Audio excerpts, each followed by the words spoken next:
It's good to have you join me on Global News and Zoom on Nigeria. The headline says severe sandstorm shrouds Beijing and northern China.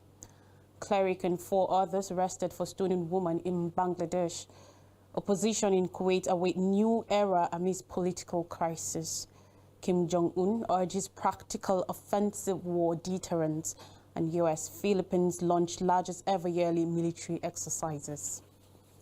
For the 4th time in a month, an extreme sandstorm has shrouded Beijing and China's northeastern regions, forcing some residents to stay indoors to guard themselves from dense air pollution. Footages on Monday showed the Chinese capital covered in a cloud of orange haze, which hung thick in the air into Tuesday, though conditions have started to subside. Beijing authorities told children and the elderly to stay indoors, and healthy adults were advised to stay away from outdoor activity. Residents were also reminded to keep their windows shut and wear masks and face shields. According to Beijing Municipal Ecological and Environmental Monitoring Center, the intent particles surpassed 1,321 micrograms per cubic meter at 9 p.m. on Monday. According to the center, nearly 30 times the daily average guideline of 45 micrograms per cubic meter set by the World Health Organization. PM10 are particles of pollution that are less than 10 micrometers in diameter and can irritate your eyes and nose and travel to your lungs. The capital city is often hit with sandstorms in the spring, with the fog made worse by increasing industrial activity and rapid deforestation throughout northern China. The newest sandstorm is the 4th to hit the country since March 10th and the 8th since the beginning of the year, according to reports.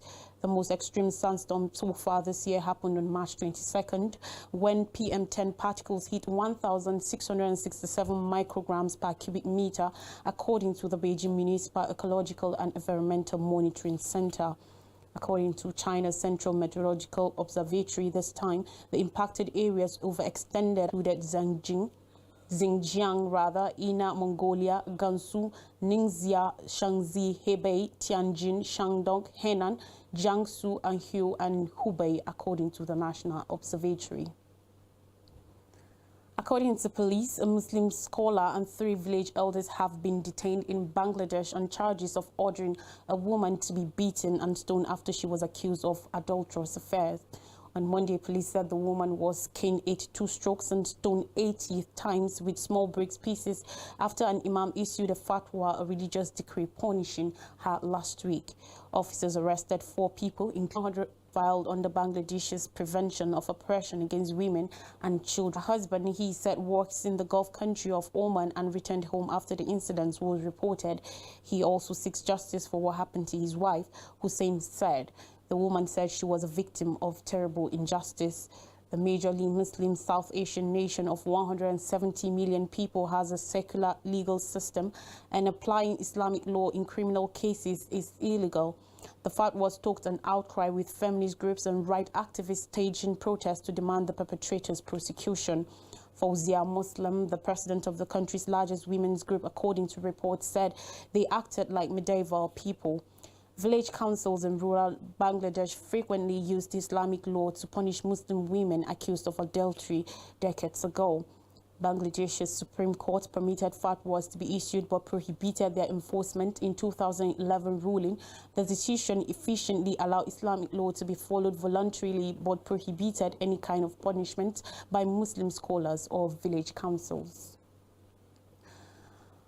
On the news still, on Sunday, an attempt to ease seemingly continuous political crisis, a royal decree appointed a new Kuwaiti government headed by Prime Minister Sheikh Ahmed Nawaf Al-Ahmad Al-Sabah, yet another new government in Kuwait, the country's 7th in 3 years.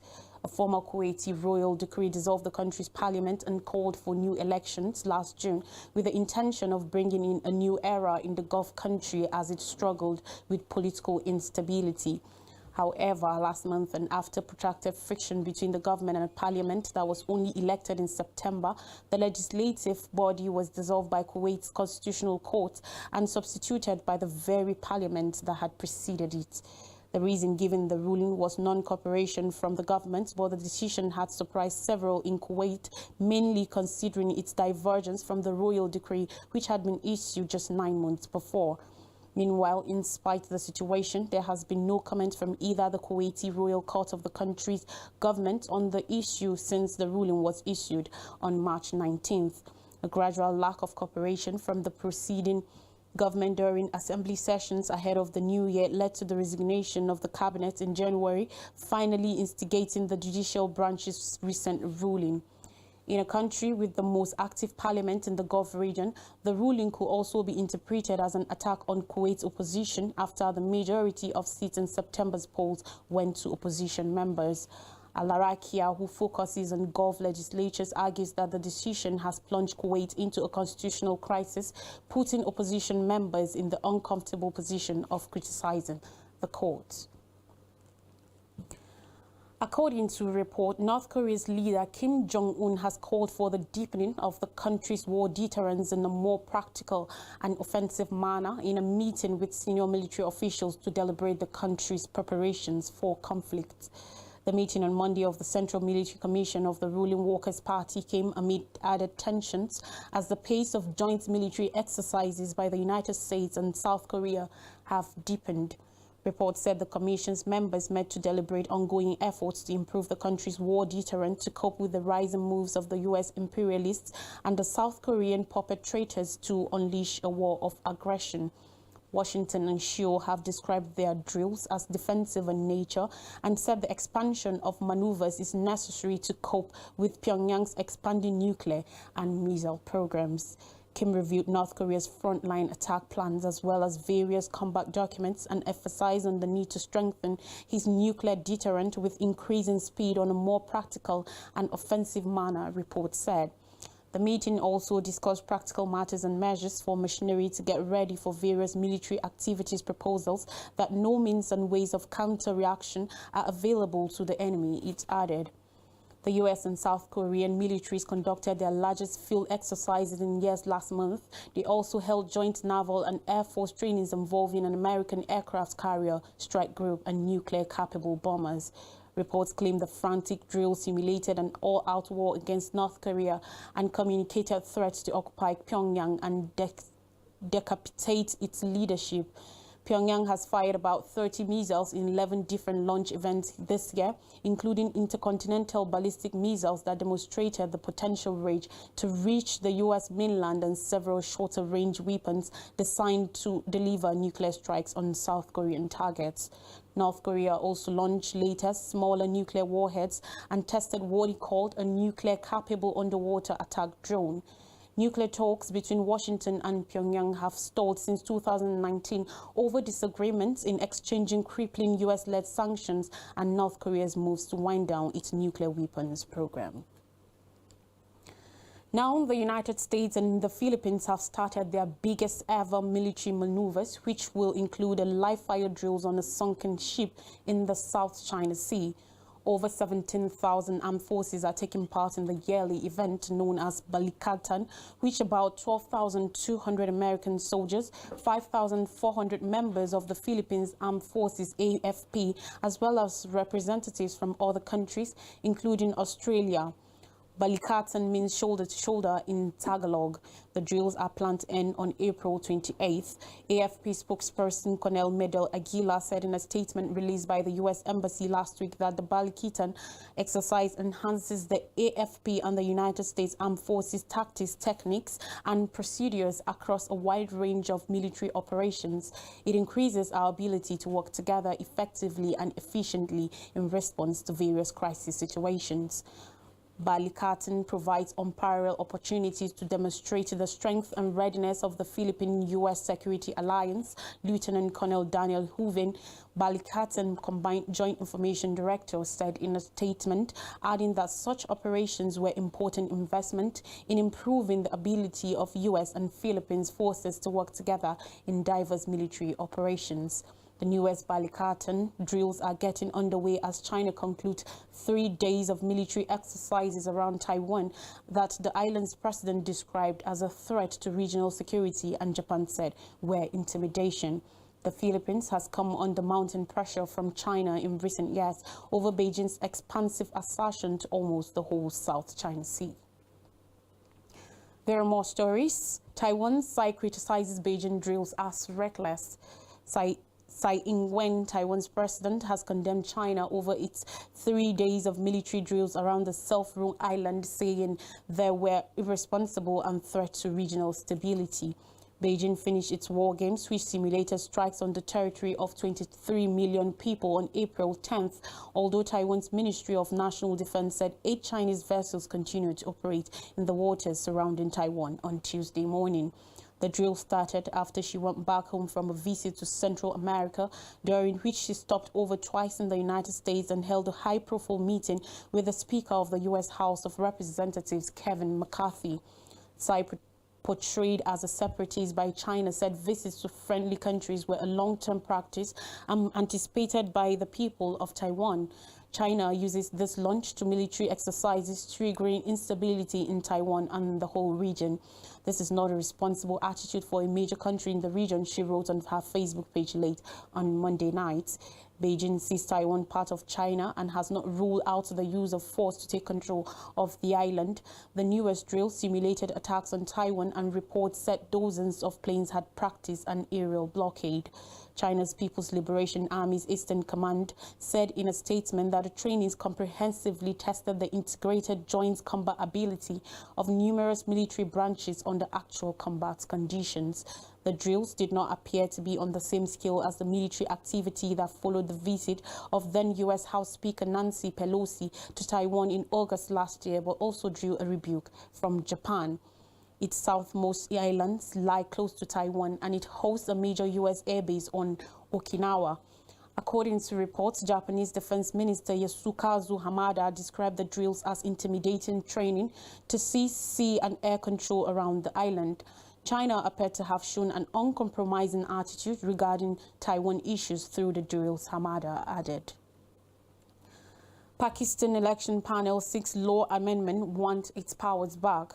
Pakistan's election panel is seeking a legislative amendment to remove the president's role in determining the dates for general polls amidst an unending political crisis in the country.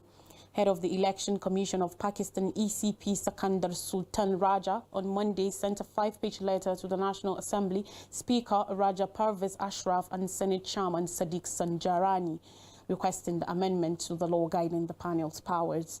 The suggested amendment says the ECP wants to be the sole authority to declare or change election schedules without any political intrusion. The poll panel step was caused by President Arif Alvi in February unilaterally announcing election dates in 2 provinces, a decision that was slammed by the government as well as legal experts. Alvi belongs to the opposition Pakistan Tehreek-e-Insaf PTI party, headed by former Prime Minister Imran Khan.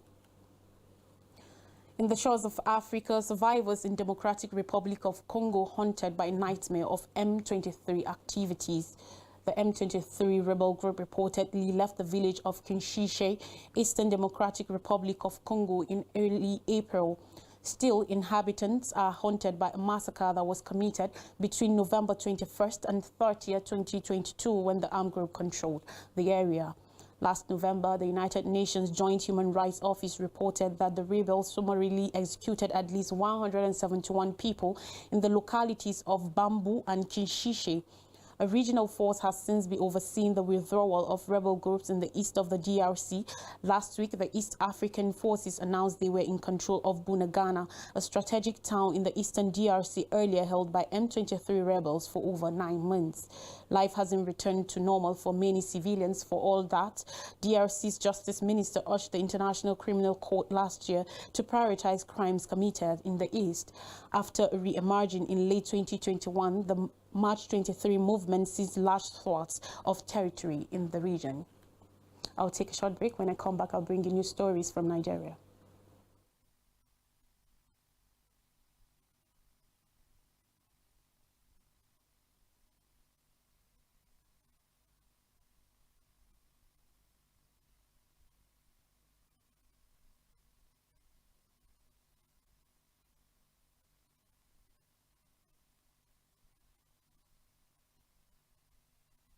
You're welcome back. We begin with Nigeria. 53 other countries placed on UK health workers' red list. United Kingdom's government has placed Nigeria on its red list of countries not to be aimed for international recruitment by health and social care employers. The UK said the development is coming as the World Health Organization, WHO, last month listed 54 countries, including Nigeria, as facing the most pressing health workforce challenges connected to primary and universal health coverage. The consequence is that the United Kingdom government will accept Nigeria and other countries on the red list for health and social care jobs only based on government-to-government agreements. The information was contained in the UK government's official website titled Code of Practice for the International Recruitment of Health and Social Care Personnel in England.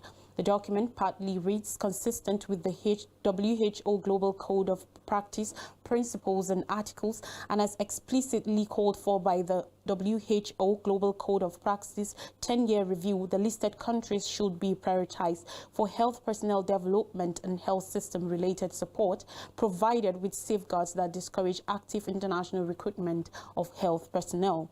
Remember, it was earlier reported that the House of Representatives passed a second reading which seeks to tie down Nigerian-trained medical or dental practitioners for a minimum of 5 years in Nigeria before being granted full license. APC battles over NAS leadership zoning. Over zoning of principal offices of the incoming 10th National Assembly, members of the ruling All Progressives Congress, APC, including the leadership of the party and other bigwigs, are at loggerheads. Although the National Working Committee, NWC, has not openly made its position known about the regions those major offices are to be zoned to, but reports gathered that stakeholders of the ruling party have assembled themselves along regional lines, promising to tear the party apart if the office of the Senate President or that of the Speaker does not go to their respective zones. According to a reliable source, that while the contest for the principal offices gets warped. However, some of the party leaders are maintaining that since the executive arm of government will be headed by the President-elect Bola Ahmed Tinubu and Vice President Kashim Shettima, who are all Muslims, it will only be fair to permit Christians to emerge as Senate President and Speaker of the House, respectively. Some members of the party who are Muslims are angling badly to become Senate President and Speaker, respectively. And finally, on the news, Clark says prosecute Minister of Information over comments against Obi. Edwin Clark, elder statesman, has called for the prosecution of Lai Mohammed, Minister of Information and Culture, over his treason comment against the presidential candidate of the Labour Party, Peter Obi. Clark accused Mohammed of spreading fake news against Obi. The leader of the Southern and Middle Belt Leaders Forum, SMBLF, said Mohammed's recent visit to the United States, where he accused Obi of treason, is an effort in futility. In a statement titled Lai Mohammed, Minister of Information and should be prosecuted for spreading fake news against the presidential candidate of Labour Party, Peter Obi, Clark wondered why Mohammed took more than usual interest in not only lying against Obi, adding that Obi's rising profile cannot be damaged by the Nigerian government. The minister last week had accused Obi of treason following the president-elect Bola Tinubu's victory. Mohammed made the assertion during a media engagement in Washington, D.C., United States. He alleged that Obi and his running mate Yusuf Detti Baba Ahmed made inciting comments following the outcome of the presidential polls that took place on 25th February. Mohammed described the comments as treason. To refresh our memories, severe sandstorm shrouds Beijing and northern China. Cleric and 4 others arrested for stoning woman in Bangladesh. Opposition in Kuwait await new era amidst political crisis. Kim Jong-un urges practical offensive war deterrence, and US-Philippines launch largest ever yearly military exercises. Thanks for watching. I am Lois Drake.